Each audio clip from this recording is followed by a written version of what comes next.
Hello, this is JC from Real and Simulated Wars. I am here with a copy of Command Modern Operations. This was published by Matrix, Slytherin, also via Steam, and it's the latest engine upgrade from Warfare Sims. If you are not aware of previous Warfare Sims games, you probably have been living under a rock or within a thermos, because there is a pretty much very famous air and naval war game from Warfare Sims. The previous incarnation, it was named CMANO, or Command Modern Air and Naval Operations. Whoa, that was a mouthload. And right now they provided an updated engine, it is great. It has increased performance. It has satellite data included using the Sentinel-2 data imagery. Has many different changes that are, very neat and really make for a better wargaming session. Now we have realistic subcommunications. We have better pathfinding even for ships, and also we have it available now for ground units. We have aircraft formations, and the aircraft, speaking of the aircraft, they can do Doppler notching now. Oh my god, I need to take a look at that. And also you have G tolerance. But the main thing that I want to discuss today with you, and just to give you my point of view, it is TacView. TacView is a 3D program or interface that it can be used with many flight simulators. Explain, I believe it supports Explain. It certainly supports DCS, which I use, and supports IL-2, Falcon BMS, many of the most outstanding flight simulators are supported by this TacView, which is made by a different company. And right now you can use TacView to see, a 3D world representation of your scenario. So I'm also going to show you why I don't particularly like TacView. I have a copy that I was using for DCS and Falcon BMS, but mostly I really don't like the implementation that we do have here in Command. I hope that this video can help you to make up your mind. So I'm gonna be loading one of the standalone scenarios. One of these is this Sea of Fire, which is an airstrike by 4 A4 Skyhawks against a frigate and a destroyer, the HMS Coventry and the HMS Broadsword. So this is a pretty famous mission back in my country, Argentina. So basically all you have to do is to do this. This is a real photo of what happened that day. I do believe the one in the left is Captain Carvalho, or Carvalho. In Spanish we say it Carvalho, and Rinke, which I believe at that time was a lieutenant. Maybe later he was promoted. So this photo was taken from I do believe the Broadsword. I don't recall exactly. My memory is lagging right now, but you can see it's a low-level attack. You can see all the impacts of different munitions coming the way of these guys, these pilots. So again, I don't mean to be chauvinistic. Wargaming for me is just, from an analytical point of view, and I don't want to say that I want to have fun with this, but recreating history is sometimes pretty much fun. And I don't mean to offend anybody. I know many people have died, and these conflicts are very, very, present in our collective minds. I was 12 years old, and many of these combatants from the Falklands came down pretty mauled from there. So let's begin the scenario, and right from the beginning you see that there is some sort of caching for the Sentinel-2 terrain. I have it set it over there, and you have different possibilities like land cover. You have the typical relief layer, which right now looks sharper than the previous ones. It is a really a very nice change. Also the performance, as you can see, I'm scrolling the map free. Yeah, that was pretty much expected.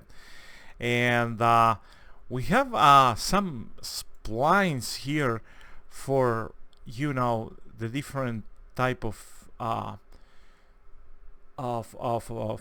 circuits or patrols that the airplanes can do, and that is pretty cool. We have this one. This is a Learjet 35A, which sometimes were used for maritime surveillance, but they didn't have any sensors. And in all the attempts that I have tried to spot the British targets, I have failed. So I'm going to leave it right there near this airport, which is Rio Gallegos, or however you want to pronounce that. In Argentinian is Rio Gallegos. And we have a KC-130, which is in a refueling track. That was really very nice. You see how it's plotted there, highlighted in white. And I have two flights. One flight, which is Zeus, and I should be able to see the different actors, or the different not actors, the different people that was flying this. And we have another flight, which is a Vulcano flight, and each one of them has a target. You can see over there is a typical strike mission with waypoints and an initial point or IP. What I'm going to do, I'm going to put these guys right here, and then I'm going to put a very close IP so they can descend and conduct their attack almost at low level. You can, well, not in this case, because you have last known positions nonetheless, but if you could know the exact positions, you can go to map settings and use this new tool, LOS, or line of sight tool, which is the yellow ring that I have over there. And as you can see, they have a limited vision according to these positions. You can choose different units just to change them, which is really great. So I'm going to start the scenario, and the different participants will start doing their thing. And well, just as a matter of discussion, we do have our 3D view provided by TacView, which is right here. We'll have to zoom it in. The nice thing about TacView that is that it zooms into the selected unit automatically. You have them here flying at Angels 36, and well, we will have to provide these guys with a bit of provide this scenario with a bit of speed up or acceleration. So let's go this particular 5x, which is 5 times real time, and of course you can go turbo,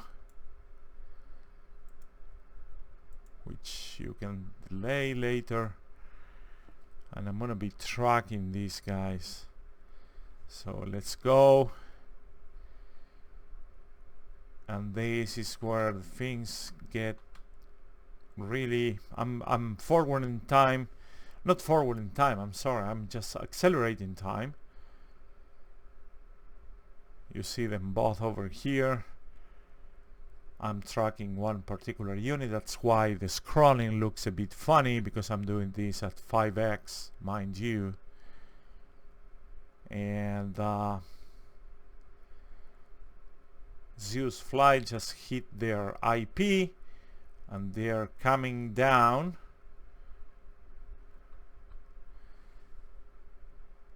The same goes for, where's the IP for these guys?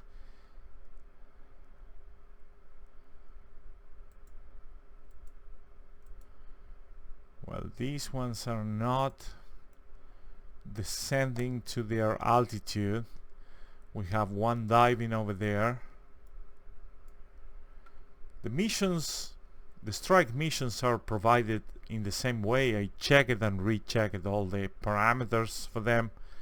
I didn't change any of them, left them stock, but you can see that, you know, you have at least one aircraft, this one right here, that is descending, and then you have the other one that is actually pretty high. So I don't know what's up with that, if it is some sort of bug, or maybe I'm not properly using my strike mission, my strike mission parameters, and I didn't fiddle with them enough. Nonetheless, the now this guy is descending, which is good. The separation is a bit high, mind you. These two other guys are too high.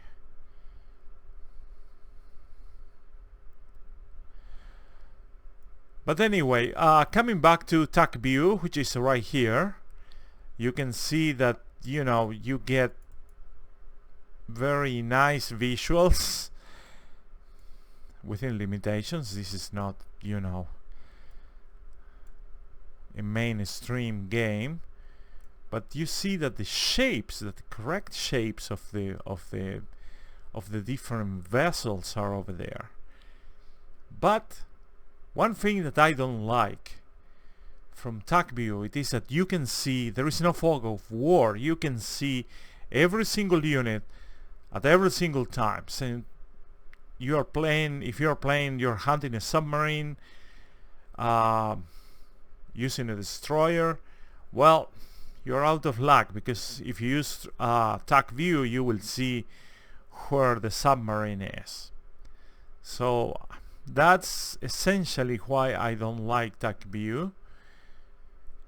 There is also some sort of synchronicus, oh my god, this is not even a word, lack of synchronicity when it comes to what the engine is calculating and what happens in real life.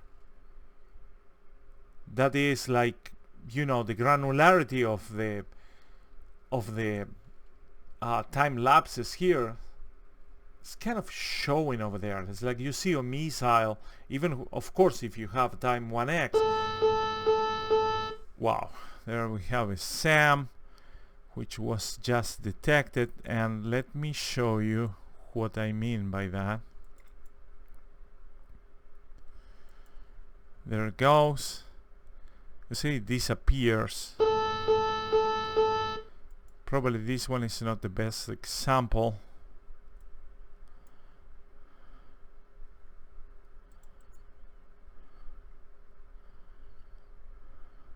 Do you see that? There was a gap between the missile and the aircraft. And what I mean is, like, you know, it is not an exact representation, and I do believe it is because the granular, the pulse of time that the engine, that the command engine is pulling, is not actually necessarily the same as TacView can have. Still have to explore this, why if this happens also with air-to-air encounters, with other, you know, more air-to-air encounters, but pretty much my mind is set about this. Is like you know, not very satisfying. And of course I understand that this is not... Oh, there comes the bomb. Let's follow that bomb.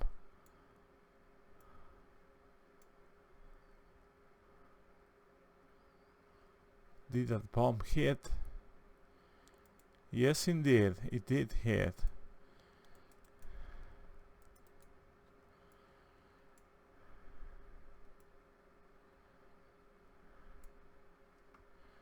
Here comes another bomb run.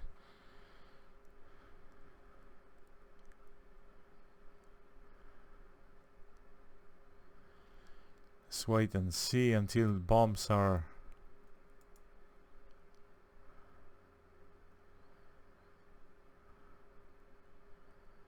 You see, bombs are invisible in this case.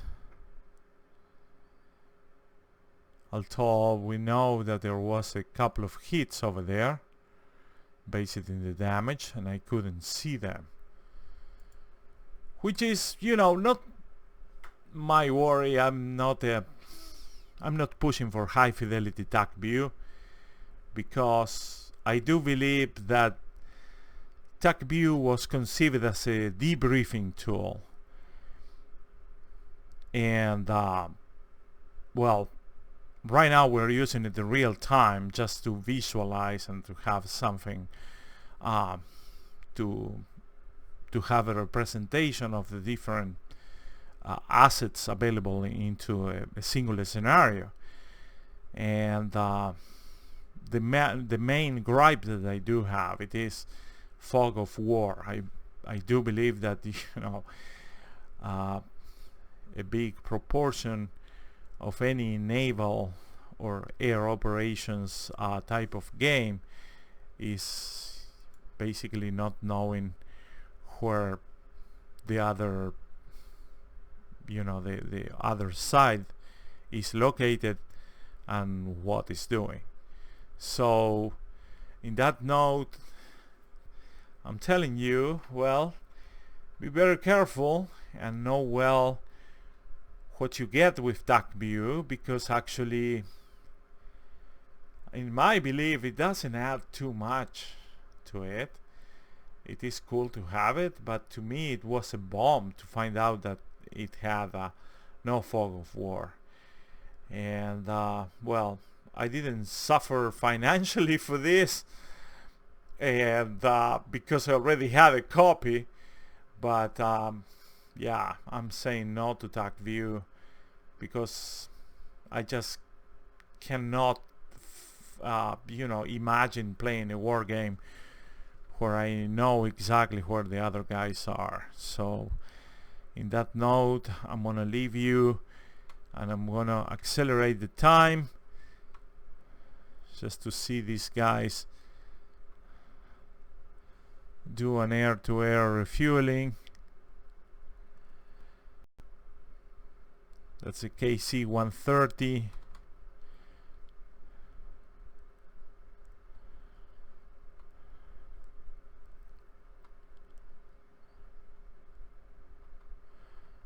and now they're landing into Rio Gallegos, which is, you know, a profound dive, and I can live with this. This is no problem. This is just part of the engine. I'm just not, you know, not in for fidelity in landing operations or in landing issues, so there is no problem there. On the bright side, I'm pretty much liking this, and I'm replaying the scenarios that I played before. This game, with all the DLC that is available, it just never ends. It's just, I could play this game for years, so there is no concerns about the content or any concerns about how this game is going to be supported over the years. I'm just really looking forward to see where this thing leads. And that being said, I'm cutting this video right here. I hope you enjoyed it. I apologize for the lack of English, and well, I hope that I have entertained you, informed you, all of the above, and if not, just put your complaints in the comments section. Thank you very much, and I will see you around.